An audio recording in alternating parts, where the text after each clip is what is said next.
আজকে কর্তামশাই বাজার থেকে একটা কাঁচা পেঁপে এনেছে। পেঁপেটা কাটার পরে দেখছি এরকম আধ পাকা আধ কাঁচা। এবার আমি খুব চিন্তায় পড়ে গেলাম যে কি রান্না করব এই পেঁপেটা দিয়ে। তো 2-3টে রেসিপি ভাবতে ভাবতে ফাইনালি আমার রান্না করার সময় যেটা মনে হলো এইটাই করে ফেলি। তো প্রথমে আমি পেঁপেটাকে খুব ভালো করে গ্রেটার দিয়ে গ্রেট করে নিলাম যাতে সময়টা কম লাগে। তারপরে আমি কড়াইতে সর্ষে ফোড়ন দিয়ে কুড়ানো পেঁপেটাকে দিয়ে দিলাম আর একটা অর্ধেক টমেটো দিয়ে দিয়েছিলাম। তারপরে আমি এখানে স্বাদ মতো লবণ হলুদ দিয়ে খুব ভালো করে একটু ভাজা ভাজা করে নিলাম আর পেঁপেটাকেও সিদ্ধ করে নিলাম। তারপরে এখানে আমি দিয়েছিলাম সর্ষে আর কাঁচা লঙ্কা বাটা। তারপরে বাটি ধোয়া জলটা দিয়ে বেশ কিছুক্ষণ নাড়িয়ে নিয়ে দিয়ে দিয়েছিলাম আমি উপর থেকে কাঁচা ধনেপাতা।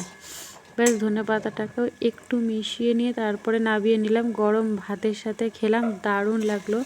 তোমরাও ট্রাই করতে পারো, রুটি দিয়েও ভালো লাগবে। একবার অবশ্যই ট্রাই করো, খেতে দেখো দারুণ হয়েছে, দেখতেও ভালো।